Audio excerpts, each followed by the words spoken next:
Hello, everybody. I'm Pastor Corey Gordon of Kelly Harbin Baptist Church. I want to thank you for taking the time to find us on this platform, and hopefully this lesson tonight will be a blessing to you. I am the pastor of Kelly Harbin Baptist Church. You can find us on our website, kellyharbin.org, or if you choose to email me if you want, that's preachercorey@aol.com.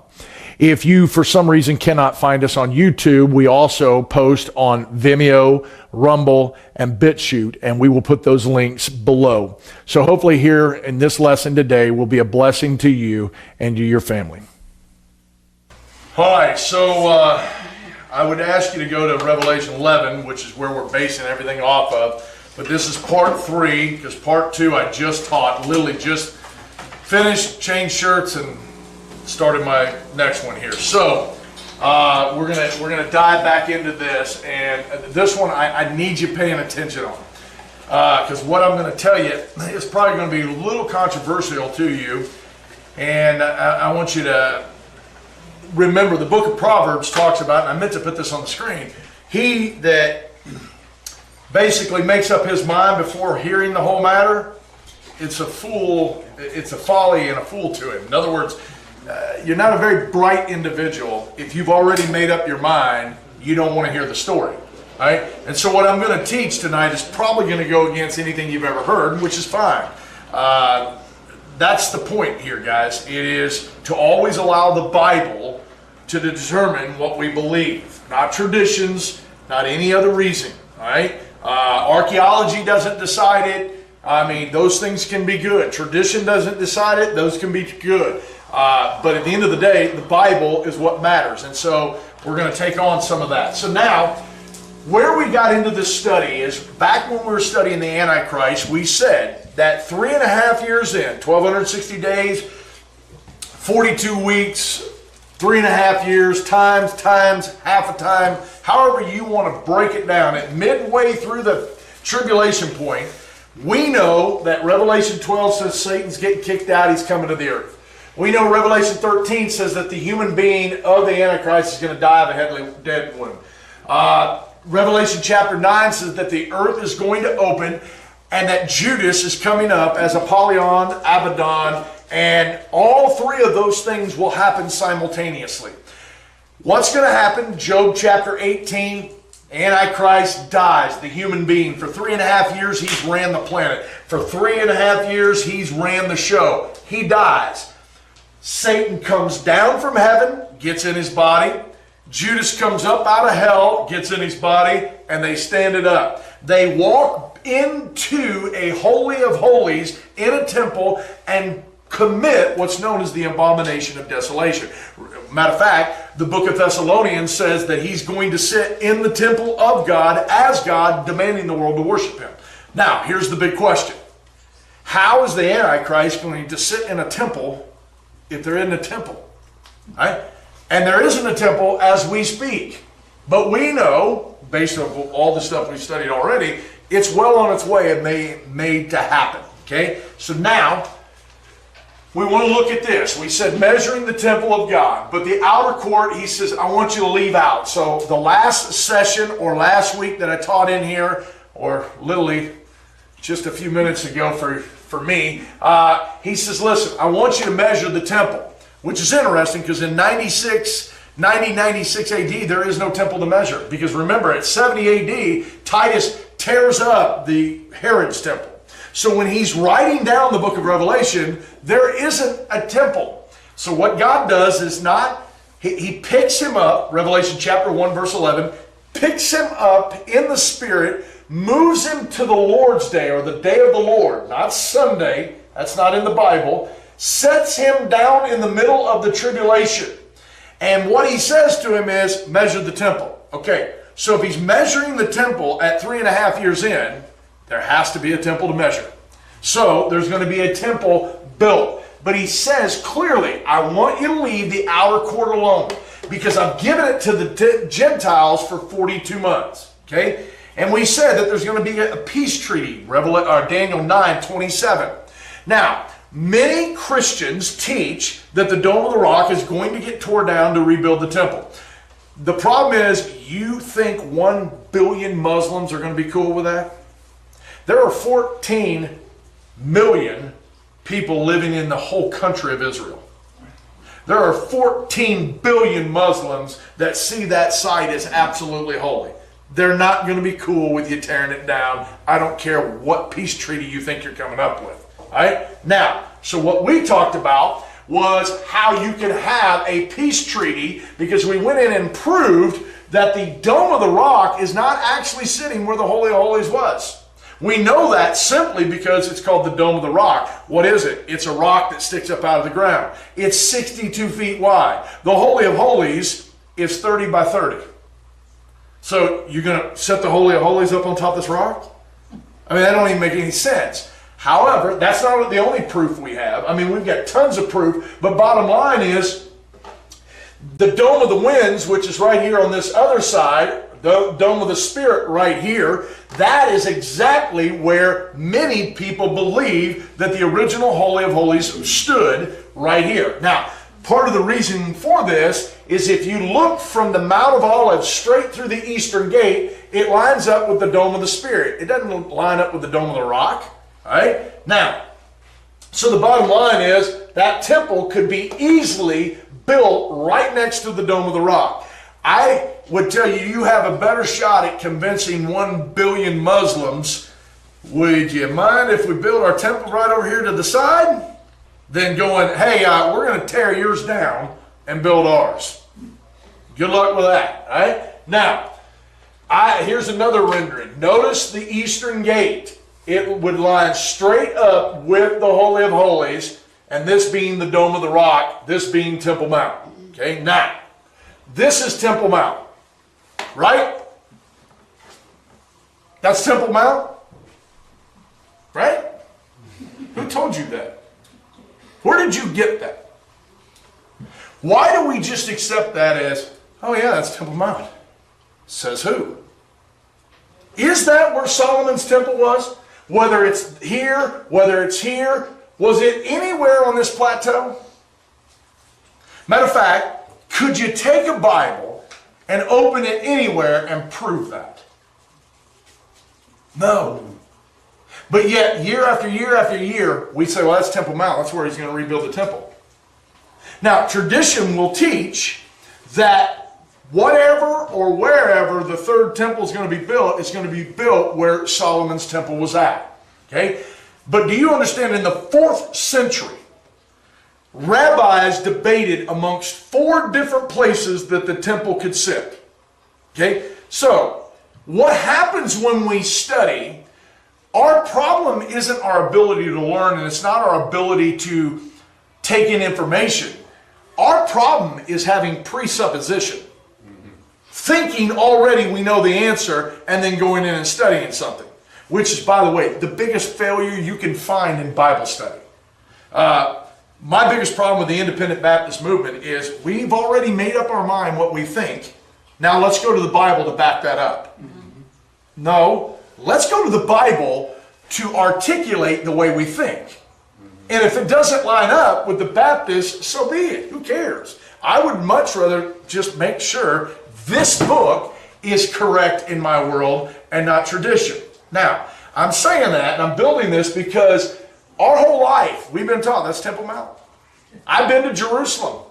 I've been to that very spot, and they kept talking Temple Mount, Temple Mount, Temple Mount, right? So, which brings us to this spot.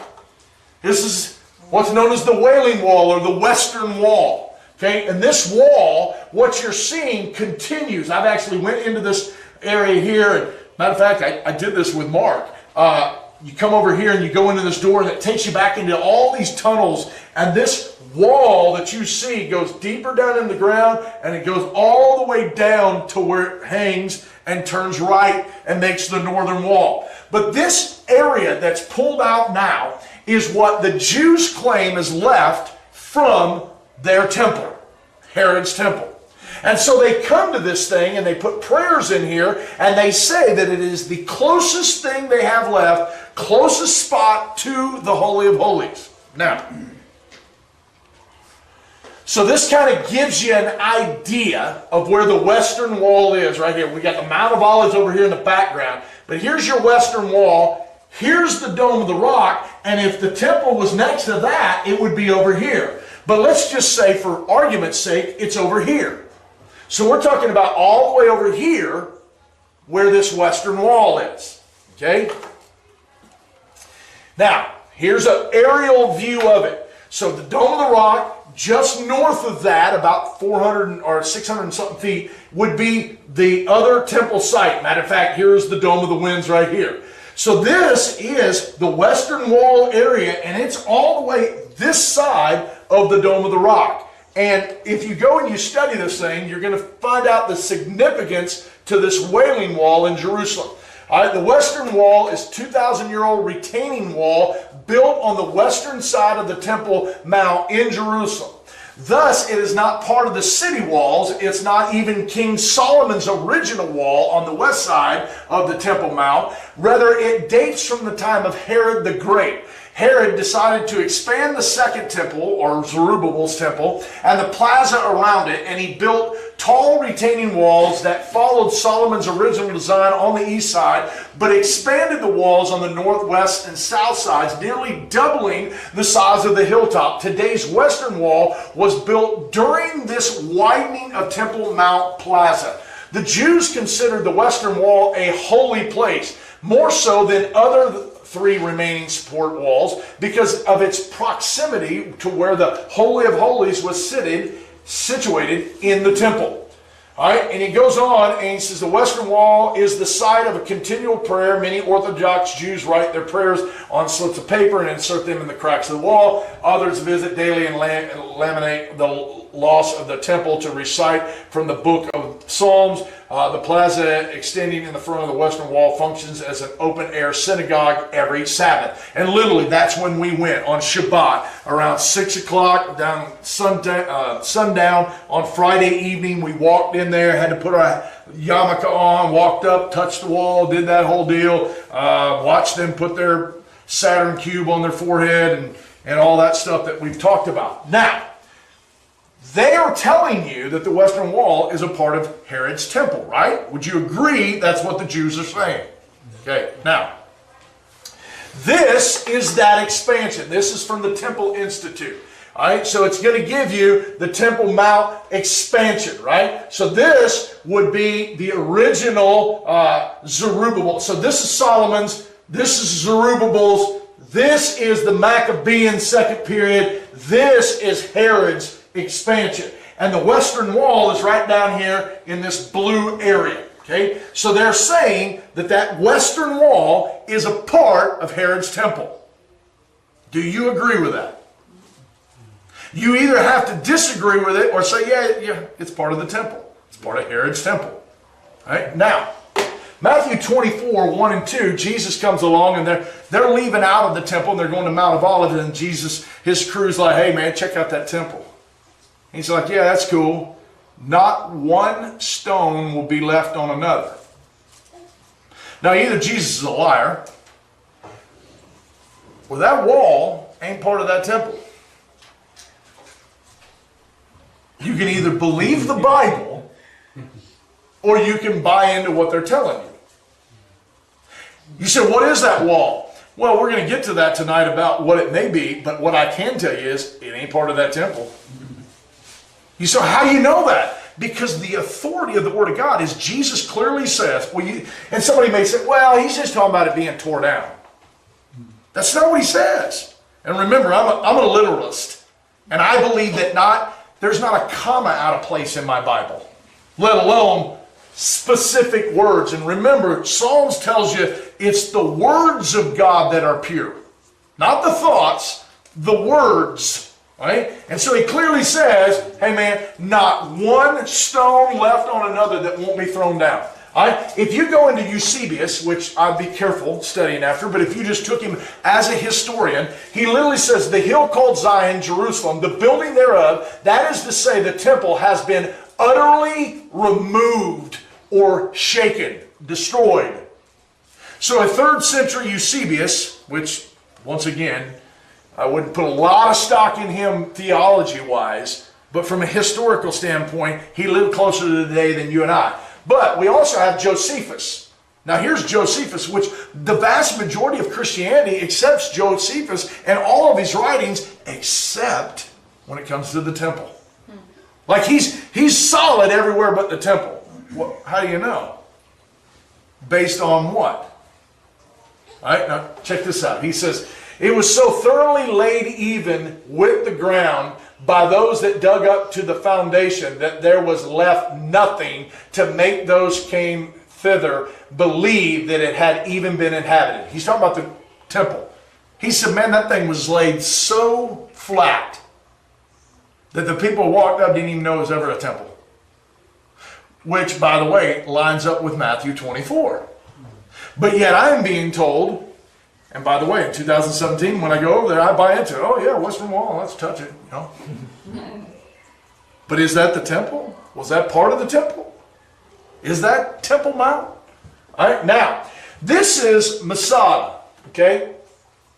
Matter of fact, I have a picture with me and Mark sitting right here on this curvature thing where they're taking that picture of us. This is Masada. All right, Masada, when Roman General Titus comes in at 70 AD and hits that thing like a cue ball, guess what happens? The Jews take a whole crew out here and they get up on this plateau, and dude, it is one cool looking place. You're standing out there in the desert where nothing grows. The Dead Sea comes all the way through here. You can see all this. Herod had built temples out here, and so they're out here hiding out. And they actually all died of mass suicide because the Romans were coming up. And listen, if you knew what the Romans did to you, you'd rather commit suicide. All right? And so that's what they're at. They're in Masada at the exact same time when Titus is bowling over the city.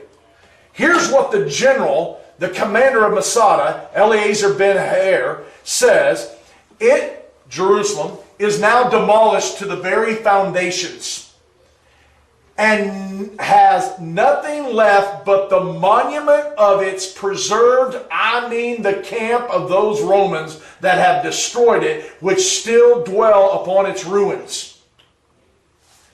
You know what he's saying?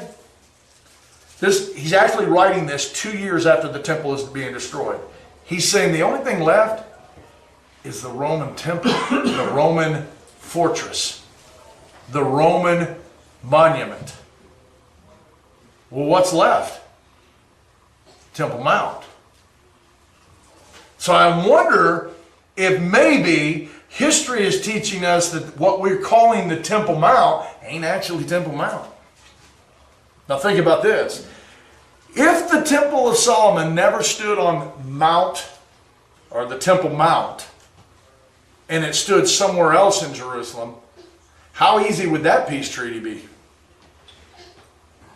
Hey, we got to get the Muslims together. We're going to give you that area up there, and we're going to build our temple right here.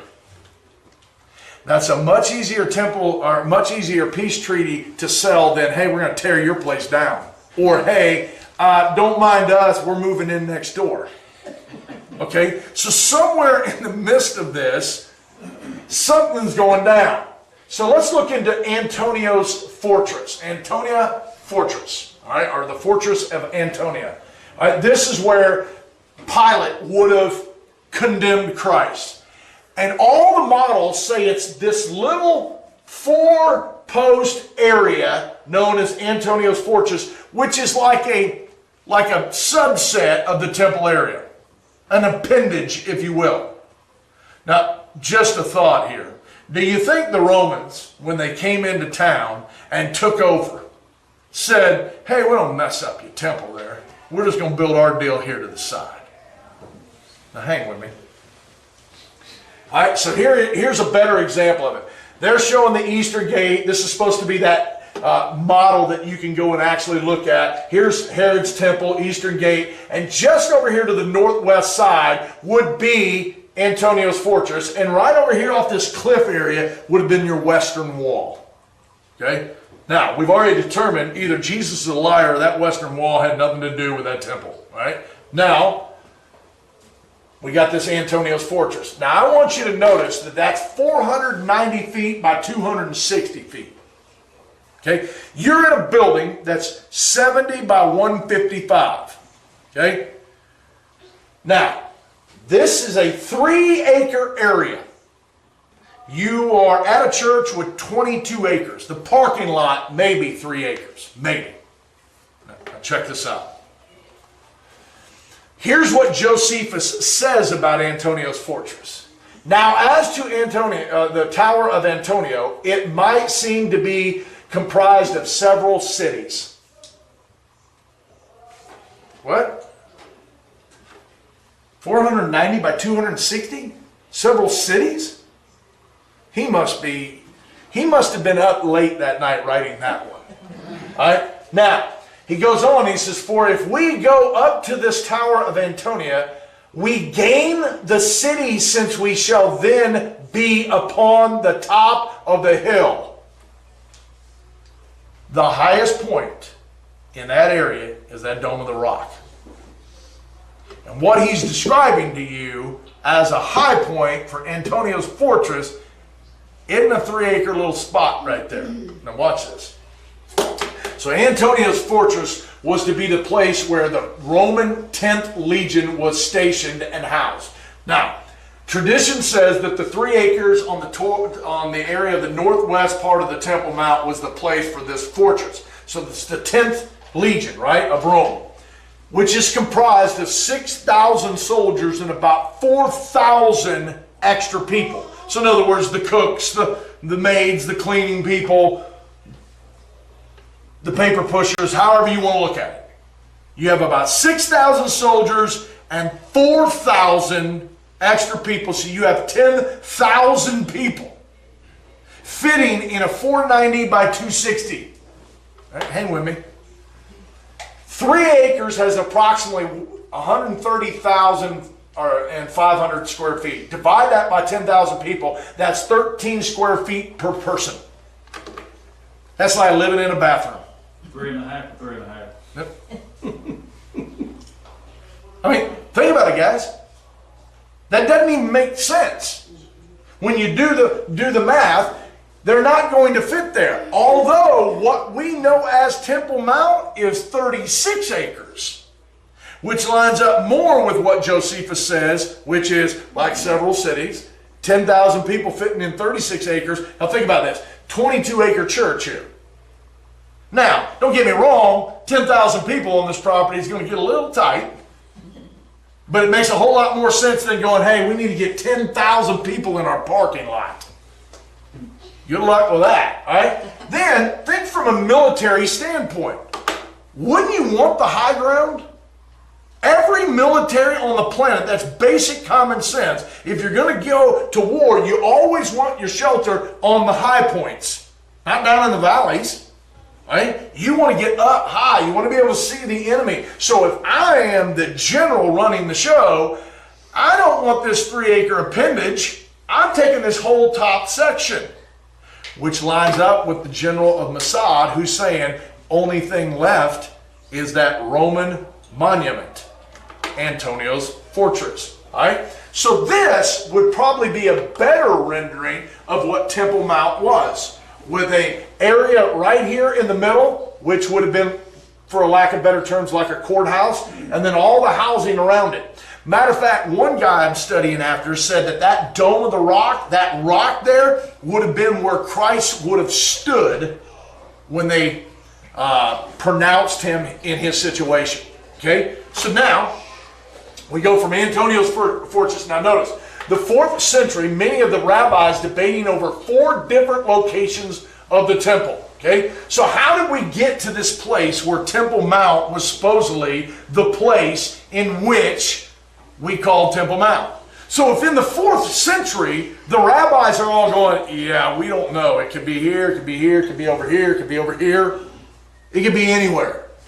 But all of a sudden now, it's almost blasphemous for you to even question if Temple Mount is the place. How does it get to that level? When 1099, now we could go and we could deal with, first of all, if you take the Bordeaux pilgrimage guy who came over from Europe in around the 3rd century, he wrote, as he stood right near the Church of the Sepulchre, as he looked east, what he wrote down is, he said, all I see is a Roman fortress wall. Well, what wall would he have been looking at? The Western Wall. Okay, so then in 1099 AD we have the crew coming out of the Catholic Church, the Crusaders, right? So they have a big war. They come in there, they get a hold of Temple Mount. By this time, the Dome of the Rock is already there. It's not gold, but it's there. The Romans overtake the Muslims and the Jews. They kill a bunch of them. They get up there. They climb to the top of that dome, tear off that half crescent moon, stick a cross on there, come down and call it, in Latin, basically, the Dome of God. And from that point forward in history, almost without exception, everybody says that's the Temple Mount. Because of the Crusaders? And by the way, there's nothing godly about the Crusaders. If you think I never understood the Christian schools that have Crusader as their logo. You do not study history if that's your mindset. Okay? One of the reasons why the Muslims hate us right now is because of that. If you go back and study what they were doing to them. All right? So this thing becomes the Temple of the Rock, Temple Mount from that point forward. Now I want to talk to you about the city of David. Okay, so Temple Mount is here. City of David goes just to the south of it. It's a 12-acre patch right here in this area today. Okay, I've been there too. It has the Gihon Spring here. Now notice here, we're going to go some places. 2 Samuel 5:6.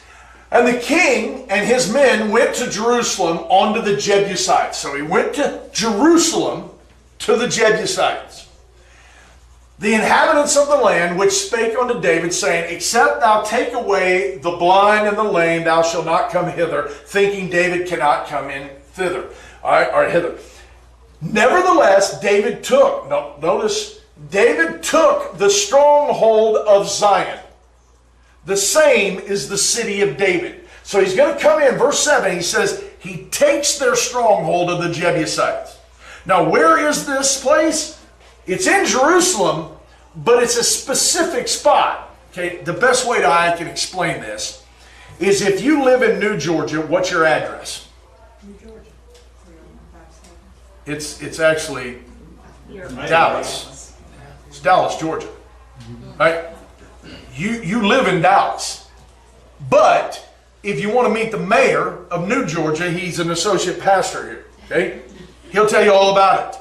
New Georgia is an area inside of Dallas, if you agree with me, or however you want to look at it. David is in Jerusalem, but he's going to a specific spot that the Jebusites have a stronghold in, and he comes in here and he takes the stronghold of Zion, and he calls the same thing, he says, the same, that's the city of David. Now check this out. David said, I am whatsoever, get the gutter. Okay, drop to verse 9, right? He says, and David dwelled in the fort. What's the fort? They had a fortress in there, and he took it. Right? And he called it the city of David. Right? What is it? It's the city of David. What is the city of David? It's the fort or the stronghold in Zion. Now, I'm stressing this because I'm trying to give you biblical backing that you don't have an leg to stand on to talk about Temple Mount being in the Bible, but I'm laying out some biblical grounds here. Now, we drop down into 2 Samuel 24:18, and Gad came that day to David, and saith unto him, go up, rear up an altar of the Lord in the threshing floor of Arnon the Jebusite. Okay, so what happens is, in this stronghold, there is a threshing floor area that is owned by Arnon, and David's like, Arnon's like, you can have it. He's like, no. He said, I'm paying you for it. You're not going to give it to me free for me to be able to sacrifice and give it to God. And so what we do know, according to the book of 1 Chronicles chapter 3, verse 1, and Solomon began to build the house of the Lord at Jerusalem in Mount Moriah, where the Lord appeared unto David, his father, in the place that David prepared in the threshing floor of Ornan the Jebusite. Ornan the Jebusite, his threshing floor is where Solomon's temple was at. Right? It's in the city of David. Now, the scholars come around and go, no, Corey, read your Bible. It's on Mount Moriah. Right? Well, hang on. You mean that thing and this? It's all one mountain, dude. That's not one mountain here and one mountain here. That's the mountain, and it's coming down into a valley. This is Temple Mount. This is the city of David. They're 600 feet away from each other. So when you sit here and you go, hey, here's David, who, where's the verse? Right here. He's building, there it is, on Mount Moriah. Well, of course he is. But where on Mount Moriah? That's like me going, hey, did you climb Kennesaw Mountain? Yeah. Well, there's a couple ways up that hill. It's all one mountain, guys. And so the question is, where on the Mount of Moriah is he building? Well, he's building on the threshing floor. Where's the threshing floor? In Mount Zion. What's Mount Zion? City of David. You tracking? Right. Because I'm giving you more than anything you're going to find on Temple Mount. All right, now watch. Now, there it is. Nevertheless, David took the stronghold of Zion that same day, the city of David. We went back to that. All right, so this is Eusebius once again. This is Zion right here, the city of David. The hill called Zion and Jerusalem, the building thereof, that is to say, the temple. It's Zion. What is Zion? The city of David. Okay, so where is this temple? City of David. Now, all right, so this is a picture from the 1930s. Here's Temple Mount, Dome of the Rock, Western Wall right here. And this slope here, off that mountain, is the city of David right here. This is, if you look at it today, it looks totally different. We will show some today. But you notice they're farming it in 1930. They're plowing it, which is interesting because when you go to Micah 3:12, he says, therefore shall Zion, what's Zion? City of David, right? Plowed as a field, Jerusalem shall become heaps, and the mountains and the houses of the high places of the forest. Now wait a minute here. They're not plowing up here. Micah said it's going to get plowed. Zion's going to be plowed. Temple Mount's going to be plowed. Well, they're plowing here. They're not plowing up here because that's a Roman fortress, but we'll come back to that. All right? So we have a 12-acre plot of area right here known as the city of David. Now, 1 Kings 8:1 says, then when Solomon assembled the elders of the Israel and all the heads of the tribes and the chiefs of the fathers and of the children of Israel unto the king Solomon in Jerusalem, that they might, look at this, bring up the ark of the Lord out of the city of David, which is Zion. Where was the ark? Zion, city of David. And here's what people do. They go, oh, that's cute, Corey. I'm glad you guys think you know where the temple was built. It was built up on that mountain, up on Temple Mount. Well, how do you know? And they bring you to this verse. And they say, well, wait a minute. It says that he brought, where is it? That he might bring up the Ark of the Covenant. So what they do is presume, well, if the Ark of the Covenant was in the city of David, let's back up. So if the Ark of the Covenant was down here, he brought it up to Temple Mount. Well, that's cool that you think that. You just don't have a Bible that says that. Now, here's what went down. Do you understand when they brought that ark in, it was like a state fair. It was like a, I'm trying to think, it's not, I want to say like the circus coming to town, but that's not, that's kind of disrespectful. It's a big event. You have 12 acres right here in the city of David. So they would have brought it up out of the city of David, paraded it, and then brought it back down into the city of David. All right, now, there we go, city of David, there we go. All right, so now let's talk about colonnades, okay? Now, you guys know what colonnades are, right? They're like tunnels, if you will. They're like walking bridges, covered bridges, and they have these arches, and they support this roof system over the top of it. All right? So when we read Josephus, He even talks about the colonnades that go from Antonia's fortress to the temple. Now, the problem is, you remember that model where I showed you just a 3-acre plot next to the 36? Well, that was basically an abutment. It was right next to it. There was no colonnades. So once again, either we have to discount Josephus, or we have to go, ooh, he must know something we don't. And he talks about these colonnades, and he says, now as to the Tower of Antonia, it was situated on the corner of 2 colonnades of the court of the temple of the west and of the north. So he says, hey man, you want to know about Antonia's fortress? I'll tell you where it was. It was to the northwest of the temple, and there was a colonnade connecting the two. Okay? So this would give you a better graphic imagery of what's going down here. So what you know as Temple Mount being up here, I'm calling it Antonia's fortress. City of David here, Solomon's temple here, Herod's temple here. You would have had this colonnade that would have came up the slight embankment 600 feet to lead you from the temple up to Antonia's fortress. All right? Now, you ever read the book of Acts? Hopefully so. Paul's in the temple. He's teaching. It creates a riot. Okay? We come over here in verse 30 of chapter 21. He says, and the city was moved, and the people ran together, and they took Paul and drew him out of the temple. So, bring him out of the temple. And forthwith the doors were shut. So they throw him out of the temple and shut the doors. As they went about to kill him, tidings came unto the chief captain of the band. Who is this dude? This is the Antonia Fortress guy. He's a chief captain. This is a soldier. What does he do? The Jerusalem, he says, he's a captain of the band, that all the Jerusalem was in uproar, who immediately took soldiers and centurions, and he what? Ran down onto them. Once again, I'm just giving you my Bible. You can either already have a presupposition of where the temple is, or you can just read the Bible. Antonia's fortress had a colonnade, and it went down to the temple. Right?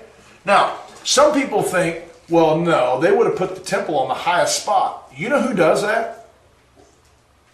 Pagans. God never said anything about getting to the highest spot. Matter of fact, the high places God was against. Right? So it'd be just like God to go, yeah, there's a higher spot in town, but we don't need that. Right? Now, so in verse 40, it comes and tells that once the soldiers get down there, Paul was allowed to address the crowd, and it says, and when he was given license, Paul stood on the stairs. What stairs? Everybody says, well, in the temple. No. He was thrown out of the temple and the door was shut. Right? Check this out. Right?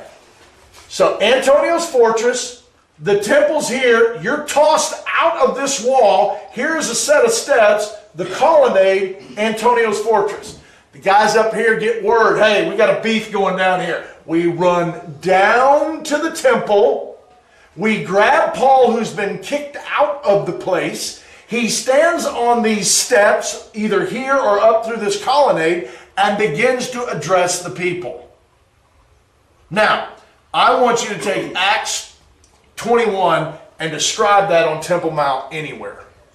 All right? Now, here's another way of looking at this that somebody has put together. Okay? So you would have had, because there's a colonnade over here, but there's a colonnade, these two colonnades here going up to 600 feet, and the temple being here. This is what they would call the Eastern Gate, which changes your whole concept of this whole thing. How do I know that that gate in that wall over there is the Eastern Gate? Now, you say, well, you know, tradition says blah, blah, blah, blah. Okay, where in the Bible does it say that? I need concrete proof. And a city that was laid waste for hundreds of years, I'm not really trusting what people are saying to me, all right? You say, well, you don't believe in an Eastern Gate? Yes, I do. I just don't know that the one you're pointing to me, just because it's on the east side, is actually the eastern gate that Nehemiah talks about. Okay? Now, here's the Gihon Springs. Okay? I've actually stood on this very spot and looked down into this springs. Okay? The Gihon Springs is right here. Okay? Temple Mount's up here.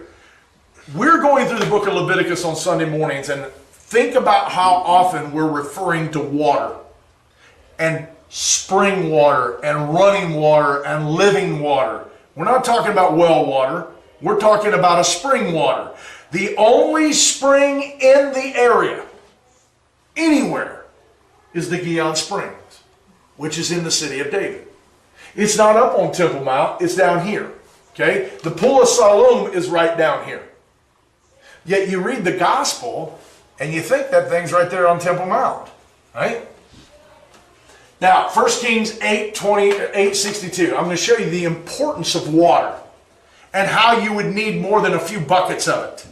So if they're up on Temple Mount elevated and they're going to need water for the sacrifices, not only to apply to the sacrifice, which we've read in Leviticus chapter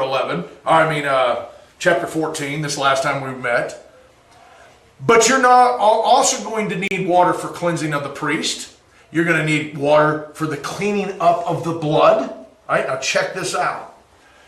So the day they dedicate Solomon's temple, what you have is, and the king of Israel with all offered sacrifices before the Lord, and Solomon offered a sacrifice of peace offering, which he offered unto the Lord. Look at this. 22,000 oxen. 120,000 sheep. 120,000. Okay? Now watch this. I did a little math for you. There's 8 pints in a gallon, right? Now the average human being walks around with 12 pints of blood in them. Okay? So I came and just said, well, let's average 12 pints per animal. Maybe a sheep is a little less. Maybe he's right there. Maybe I'm assuming an oxen's way more. Okay? But let's just think. 1.5 gallons of blood per animal. And we have 142,000 animals. We have 213,000 gallons of blood, enough to fill up 1/3 of an Olympic swimming pool. Hey, Eleazar, you got to get me another bucket of water up from the Gihon down here. Yeah, really. You know how many buckets of water you'd have to be bringing up? But if you're at that temple is built next to the Gihon, and it's not even up on Temple Mount, now we have a fresh flow of spring water constantly coming through. Which leads us to the Tacitus, which is a Roman historian who says it contained an inexhaustible spring. In other words, it's never going to run out. All right? Now, the priest, okay? The priest would have needed to be freshly washed. We've done all this in Leviticus already, where you had to wash him before you changed his clothes. Okay? And before he could go in and to minister, and they ministered daily, they had to be clean. So you're telling me they went down to this Gihon Springs and then walked 1/4 to 1/2 mile into Temple Mount to go and serve inside the holy place? That makes no sense. All right? Now, this is another view of it with Hezekiah's tunnel. All right? So now let's talk about Solomon's temple, all right, being there. All right? Now, you understand that when Solomon's temple in 586 BC gets laid out, right? Nebuchadnezzar comes in and destroys that thing. Then 70 years later, King Cyrus tells Zerubbabel and the crew, you can go back, build it, I'll flip the bill. They go back to build it. What they did was build literally on top of the rubble of Solomon's temple and build on top of it. So, if you got a shovel in the days of Zerubbabel and started digging, what would you find? Solomon's temple. Okay? Now, that's important that you get that. Because when you go into the city of David, like I have, and look around, the city of David is the most excavated area in all of Jerusalem. And you know what that is? That's an olive press. What is that? That's down deep into the excavation, getting down to the bedrock area of where they were. Remember, when I showed you the 1930s, we got dirt, we got farming. Then it started having houses all over it. Now they're excavating it and getting down to it, and they find an olive press. Now, why is that important? Because when it came to a priest, you had to anoint him. He had to have that oil. If you're going through the book of Leviticus with this, you know we got to have fresh water, we got to have olive oil. We have to anoint almost, think about it, some of the sacrifices had to have olive oil on. The priest had to have olive oil on him. I mean, all this oil anointing going on. This spot is literally just 10 feet away from the Gihon Springs. So you would have had that priest wash, cleanse, get up, walk 10 feet, we anoint him, he goes in. Under Temple Mount view is, get in here, get cleaned in the Gihon, let's anoint you, and now you go walk a quarter mile and go serve. All right? Now, not only that, we have a blood channel. Okay? This is also found in here. Now think about it. I just showed you 213,000 gallons of blood on one day. You would have had to have some way for it to go out. So they find this blood channel that's on below here. All right, this is a hole in the rock. There's tons of these. And this is where you would have tethered off an animal, tied him up, and this is literally underneath the same area. So this is all right under an area where Solomon's temple would have been standing right there. All right, this is another area in which you have these grooves in here, and according to the archaeologists that are digging this up, they believe this is where you would have had wooden racks to hold different things like what you're going to cut the animal with, what you might tie him up with, and so forth. And so you have all that stuff going on in here. Now, isn't it interesting? Luke 8:17 says this, "For nothing is secret that shall not be made manifest, neither shall anything be hid that shall not be known and come abroad." What do you think the chances are that maybe amongst this peace treaty they figure out Temple Mount ain't where our temple was? Now we can build. We can build in the city of David where it belongs. This is Zion. Now all of a sudden a guy comes along on the scene and he says, hey, I need to get the Muslims over here, the Jews come over here, and the Jews say, hey, we want to build our temple. Well, you're not building that up here. Well, no, we don't want to build it up there. We want to build it where it was at. It was right over here in the city of David. You know what the Muslims would go? Who cares? Build your temple. Because they get what they want. They got Temple Mount. Well, there it is. Have it. The Jew can go down here. He can build his temple. Now, I know that all that goes against all of our traditional teaching.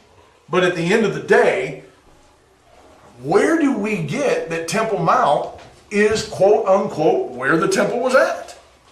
Other than traditional view, and that's what I've always been taught. That's just all the way what they told me. Right, the problem is there's just not a lot of biblical backing for it. There's no water, there's no oil.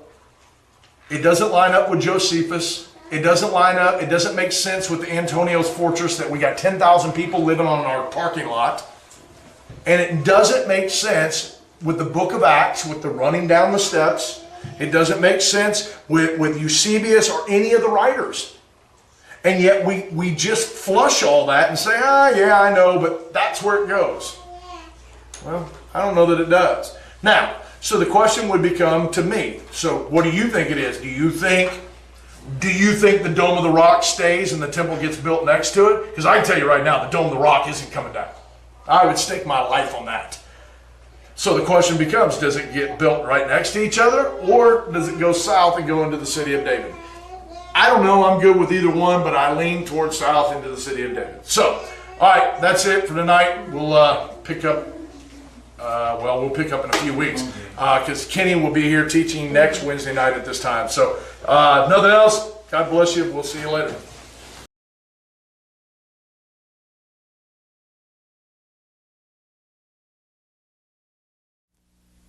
Hey everybody, Corey Gordon. I hope you enjoyed today's lesson that we brought out. I hope it's been a blessing to you. If it is, like and subscribe, share with your friends as we try to get this content out. Our whole goal is to give you a biblical worldview of what's actually going on in our world and somehow, some way make sense of all that through the Bible. So hopefully it was a blessing. If it was, please like and subscribe. Any emails you can send to preachercorey@aol.com, and we will hopefully be able to send those back to you. So God bless you. See you next time.